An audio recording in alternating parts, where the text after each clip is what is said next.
हर कीमत पर जब सरकार ने अखबारों में और टीवी चैनलों पर विज्ञापन दे करके आपसे सुझाव मांगा है, जो नियमावली शिक्षकों की बनाई जा रही है उसका प्रारूप जारी करके, और बिना शर्त राज्यकर्मी का दर्जा हम लोग मांग रहे हैं, तो उस पर सुझाव तमाम शिक्षकों से मांगा गया, संगठन से नहीं मांगा गया है। आप उसको पढ़िए, उसमें लिखा है सभी हितबद्ध जितने भी शिक्षक हैं, वो प्रारंभिक के हों, माध्यमिक के हों, उच्च माध्यमिक हो, सब लोग पुस्तकालय अध्यक्ष हों, अपना सुझाव दीजिए, जैसा भी सुझाव आपको देना है। मैं हाथ जोड़ के प्रार्थना करता हूं कि बहुत ज्यादा भाई बहन अभी तक सुझाव नहीं भेजे। अंतिम तिथि है, आज अंतिम तिथि है।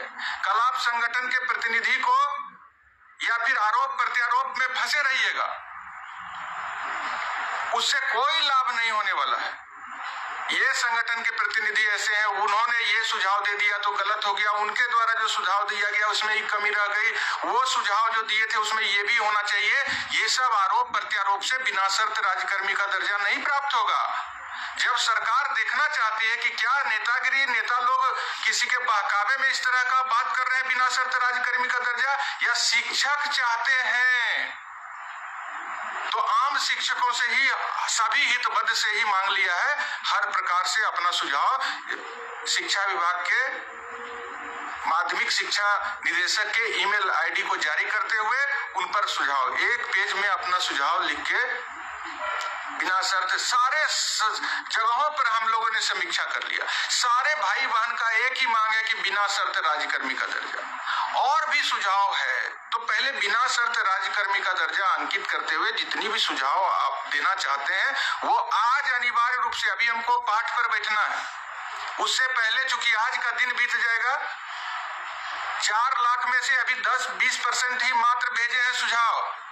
ये समझ लीजिए, हम आप बार बार प्रार्थना कर रहे हैं सभी लोगों को कोसने से, एक दूसरे पर उंगली उठाने से। कम से कम आज आप सुझाव भेजिएगा, आप कल जब संघर्ष नहीं पूरा होगा और संघर्ष में आप उतरिएगा, तब ये नहीं ना कहिएगा कि सरकार नेता का बात नहीं माना, शिक्षक प्रतिनिधि का बात नहीं माना, आपका बात मान ले।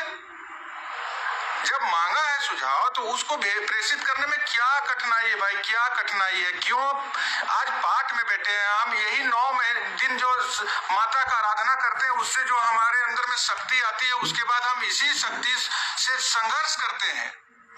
सब भाई बहन, ये लड़ाई आपकी है, इसको लड़ने के लिए कोई और नहीं आएगा, आपको अपनी लड़ाई खुद लड़नी पड़ेगी।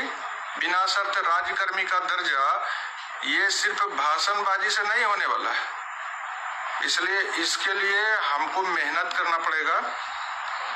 सब शिक्षक भाई बहन लाखों लाख को मेहनत करना पड़ेगा। और बहुत खुशी की बात हम तक जो पहुंच रही है कि सब लोग बड़े उत्साह के साथ अपना सुझाव बिना शर्त राज्यकर्मी का दर्जा के लिए सरकार को दे रहे हैं। बस आज अंतिम तिथि है, जो हमारा सुझाव प्रेषण है शिक्षा विभाग के माध्यमिक शिक्षा के डायरेक्टर साहब के ईमेल आईडी पर, उसकी आज अंतिम तिथि है। तो हम अपना सुझाव भेज दिए और निश्चिंत हो जाएं, ये ठीक नहीं है।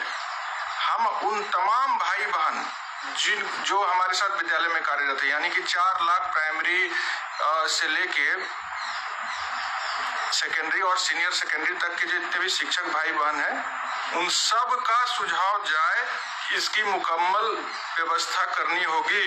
सभी भाई बहन से आग्रह है कि बस निर्णायक दौर में न सिर्फ जोड़िए, एक दूसरे से जुड़े रहिए, एक दूसरे से जोड़ने से ही सफलता, एक दूसरे से जुड़ने से ही सफलता मिलेगी। एक दूसरे तक अपना संवाद पहुंचाना पड़ेगा। जो हमारे भाई बहन जिस तरह से सारे हाथ की सारी उंगलियां एक बराबर नहीं होती है, उस तरह हम सब भाई बहन का भी अपना कार्य है, अपना क्षमता है, सब एक जैसा नहीं होता है, एक दूसरे को साथ में लेके चलना पड़ेगा। देखिए, नवरात्र पर हम लगातार 14वीं बार हैं और आपको जानना पड़ेगा कि नवरात्र पर लगातार 14वीं बार बिहार के तमाम प्रारंभिक, माध्यमिक, उच्च माध्यमिक के शिक्षक भाई बहन के बिना शर्त राज्यकर्मी के दर्जा, पूर्ण वेतनमान और पेंशन के संकल्प को लेकर के हैं।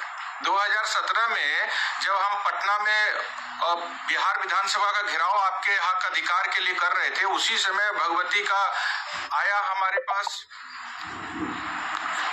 आंदोलन में जा रहे थे, रास्ते में मंदिर था, वहीं पर यह प्रेरणा मिली। उस समय से लगातार संघर्ष भी और आराधना भी इस संकल्प के साथ हम सरकार से आपकी लड़ाई अपने संकल्प को पूरा करने के लिए लड़ रहे हैं।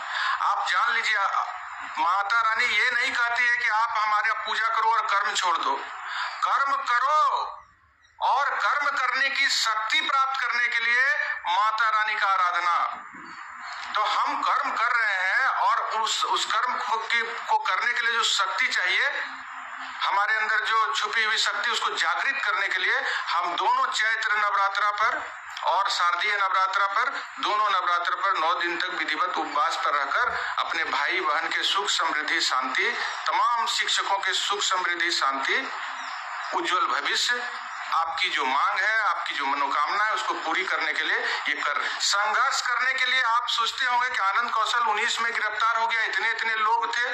भाई बहनों के मान सम्मान की रक्षा के लिए विधानसभा के समक्ष जब हमारी बहनों को सरकार ने गिरफ्तार कर लिया, तो उससे भिड़ जाने, उससे लड़ जाने वाला आनंद कौशल ही एक था क्या?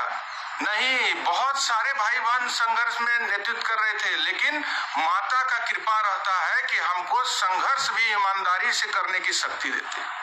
इसलिए माता का असीम कृपा के चलते आज आपका एक साधारण भाई इतना तानाशाह सरकार और तमाम लोगों से संघर्ष करके आपकी आवाजों को बुलंद कर रहा है।